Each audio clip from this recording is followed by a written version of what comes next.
शहर से हों या वहाँ के छोटे गांव से हों, तो हम किसी भी शहर के बच्चे से कम्पीट कर पाएंगे नहीं कर पाएंगे, बड़े सिटीज़ के बच्चों से कम्पीट कर पाएंगे नहीं कर पाएंगे।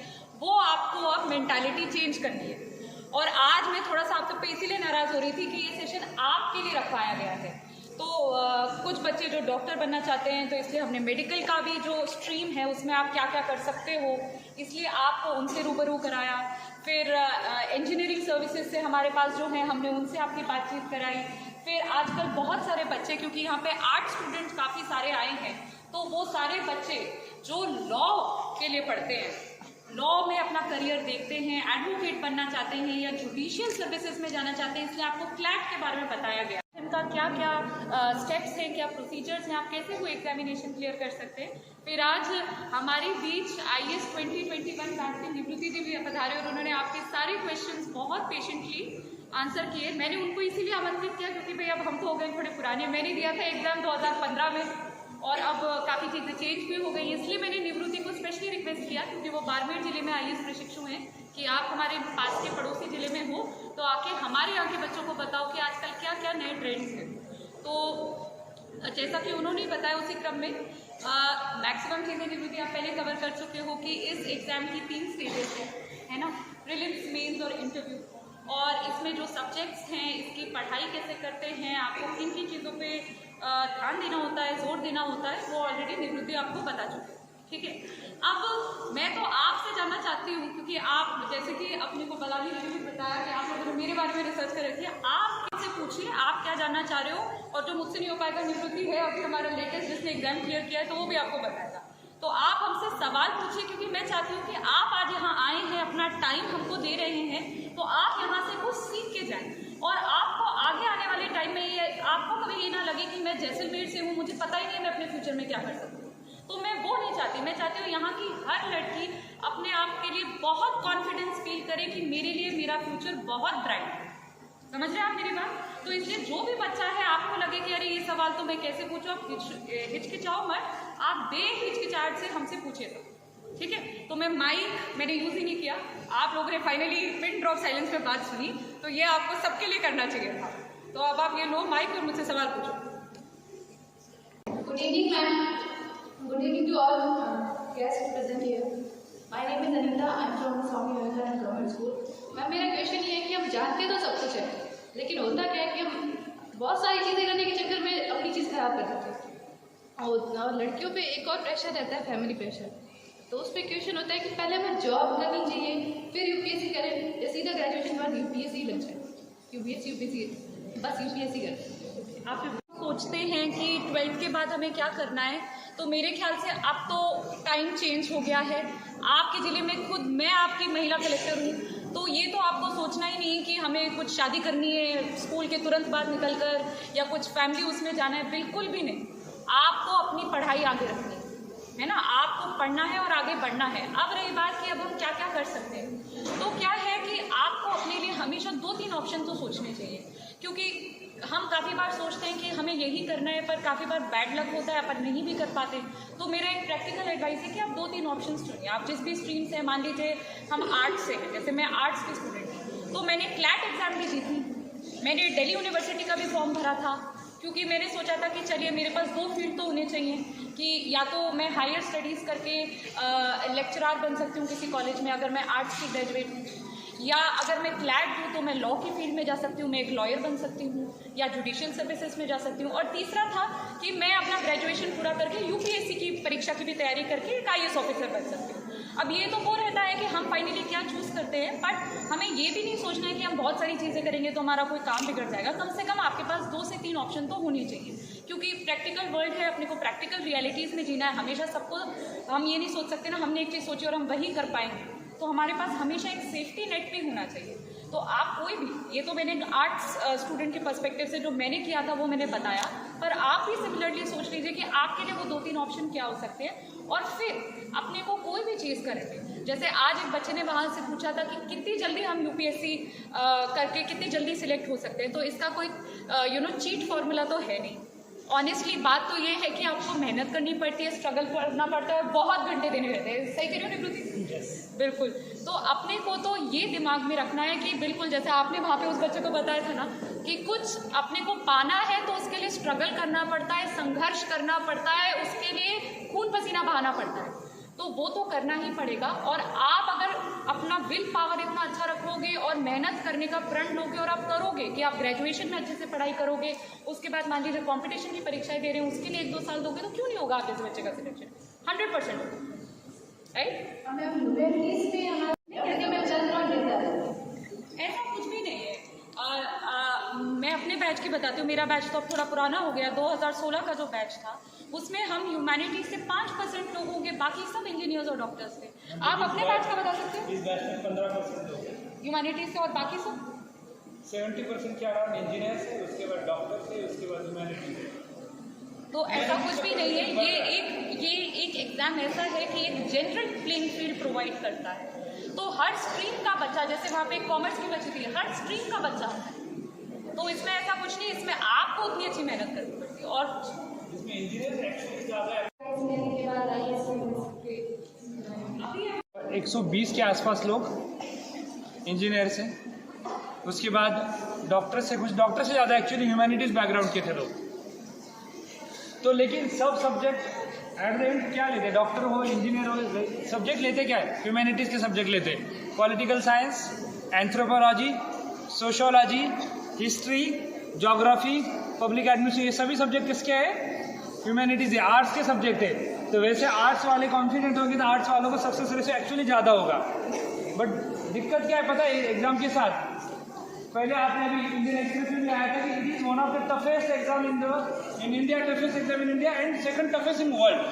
तो इस चक्कर में हम क्या करते हैं, जो आदमी IPS बन सकते हैं वो कांस्टेबल के एग्जाम में खुश होता है। क्यों? कांस्टेबल कम है इसलिए ऐसा नहीं, बट आदमी का कॉन्फिडेंस ही नहीं होता ना मैं करे। और इसने जैसे बताया कि सोशल कंडीशन ऐसे, लड़कियों के लिए मैरिज का प्रेशर है, लड़कों के लिए जॉब नहीं मिलेगा तो शादी नहीं होगी। इस चक्कर में हम कम से कम इसमें सेटिस्फाई और संतुष्ट हो जाते हैं, बाकी और कुछ नहीं है। सिंपल चीज़ यही है कि नहीं? बैकग्राउंड अपना ऐसा होता है, हमें भी, हम जैसलमेर से हैं, बाड़मेर से हैं, हम जालोर से, हमारा बैकग्राउंड नहीं, वहाँ दिल्ली मुंबई के लोग कैसे पढ़ते होंगे, हमसे ज़्यादा पढ़ते होंगे, ये कंपैरिजन हम करते हैं। ये नेचुरली ह्यूमन है हम लोग, हमें पता ही नहीं। हम जैसलमेर के बाहर जाएंगे तो हमें दुनिया ही पता नहीं चलेगी। बट फॉर्चुनेटली तुम जैसे टाइम में जी रहे हो, स्मार्टफोन है, स्मार्टफोन इज वर्ल्ड, पता है आपको, आपके हाथ में ही पूरा जग है अभी, पूरा आजकल जो स्मार्टफोन में। मेरी यंगर सिस्टर रिया का बैचमेट है, तो दोनों एक ही किस बैच से है। तो that was just another point I wanted to add. जो आपने कहा ना, आजकल आपको बड़े शहर में आपको कोई महंगे कोचिंग इंस्टीट्यूट में जाने की क्यों ज़रूरत नहीं है।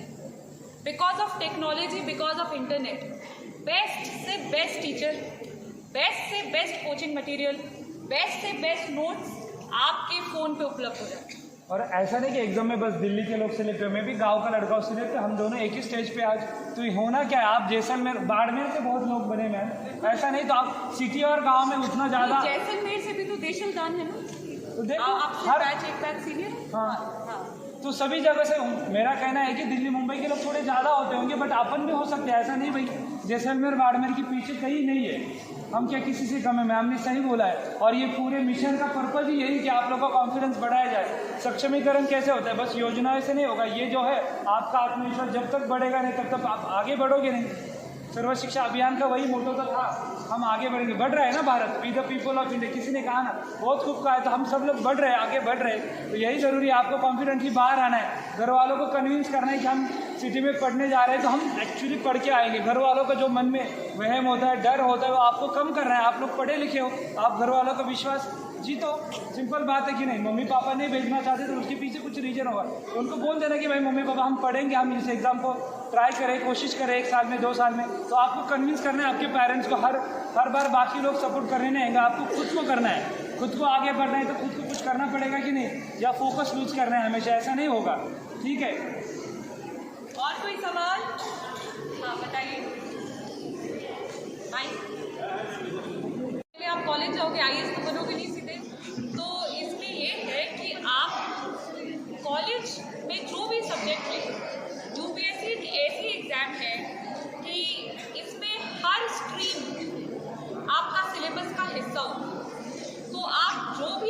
ग्रेजुएशन में पढ़ रहे हो, मेडिकल कर रहे हो, इंजीनियरिंग कर रहे हो, आर्ट्स का कोई भी सब्जेक्ट परस्यू कर रहे हो, उसका सिलेबस का कुछ ना कुछ पोर्शन हमारे यूपीएससी के सिलेबस का भाग होता है।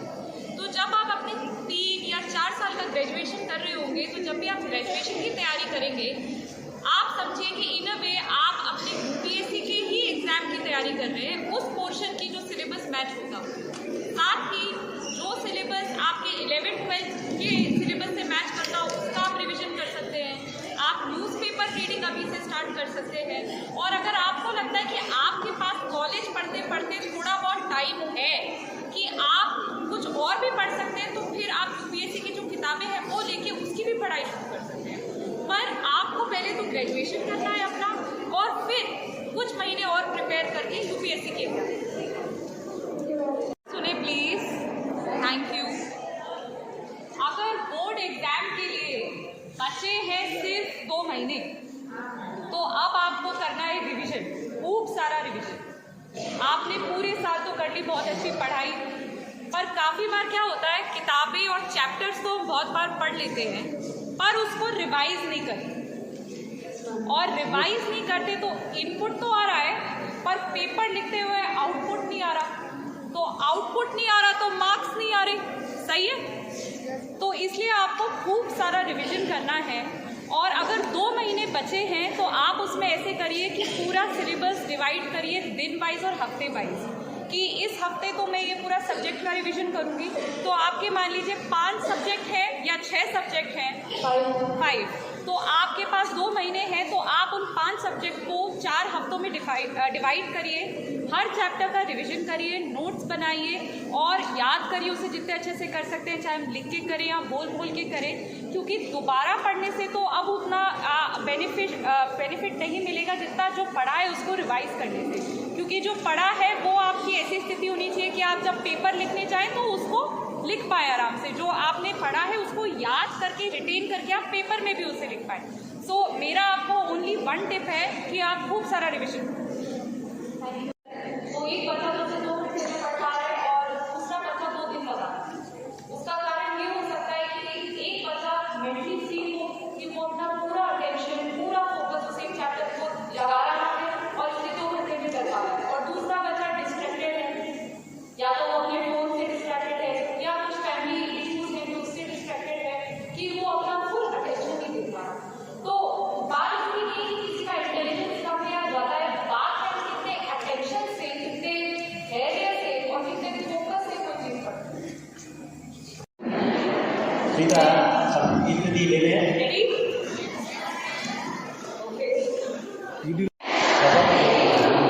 कि मैं सड़क पर वाहन चलाने से पहले सभी सुरक्षा संबंधी बातों का ध्यान रखूंगी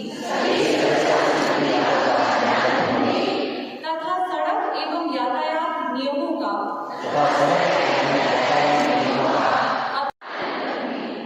मैं अपने एवं सड़क पर चलने वाले सभी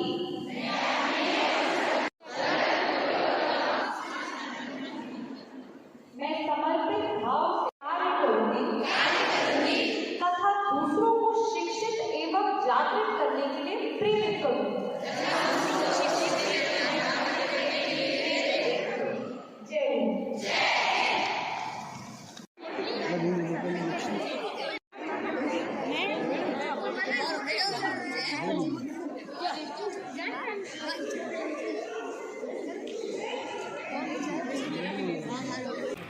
जी, आज जैसान शक्ति लेडीज़ फर्स्ट अभियान के तहत एक mega career counselling session Jaisalmer की बालिकाओं के लिए रखा गया था और हमें काफ़ी अच्छा रिस्पांस मिला। आज 1000 लगभग बालिकाएं इस सेशन में आई थी और काफ़ी सारी बालिकाओं ने हमसे अपने करियर संबंधित सवाल पूछे। हमने मेडिकल स्ट्रीम से, इंजीनियरिंग सर्विसेज से, लॉ और अपना RAS और IAS सभी जो हमारे पास एक स्ट्रीम्स अवेलेबल हैं कि आज एक बच्चा सोचता है कि वो आगे जाके क्या करना चाहता है, तो हमने उनको उन सभी स्ट्रीम्स के बारे में गाइडेंस दी। और हमारा यही उद्देश्य है कि जैसलमेर की भी बालिका अपने आप के लिए बहुत कॉन्फिडेंट फील करे कि वो किसी भी शहर के रहने वाले बच्चे से कम नहीं है। जी बिल्कुल, हमारी यही होप है, हमारा यही उद्देश्य है कि हम जैसलमेर की बालिकाओं को आत्मनिर्भर बनाएं। इसलिए हम उनके लिए लगातार कोई ना कोई इवेंट्स कर रहे हैं कि उनको एक हम एक्सपोजर प्रोवाइड करें जो बड़े बड़े शहरों में मिलता है। बहुत अच्छा, मीन्स मैं बहुत खुश हूँ एक्चुअली। जैसलमेर आया तो मुझे लगता है मेरी पूरी जो विज़िट थी बहुत अच्छी गई, बिकॉज इतने बच्चों ने सवाल पूछे और बहुत ही अच्छा उम्दा रिस्पॉन्स मैं कहूँगा। और ये ऐसी जगह पे करियर काउंसलिंग रखना बहुत ही ज़रूरी है, बिकॉज हम 21st सेंचुरी में रह रहे हैं, तो बच्चों को सभी टाइप की करियर अपॉर्चुनिटी होना चाहिए। और जैसे मैम का जो मिशन जशन शक्ति मिशन है, इसके अंडर ये इनिशिएटिव बहुत ही अच्छा है मुझे लगता है। बस लोगों को सभी टाइप की करियर अपॉर्चुनिटीज़ के बारे में हमने अवगत किया है, तो मुझे लगता है बहुत ही अच्छा काम हुआ है और मैं भी बहुत खुश हूँ इस काम से।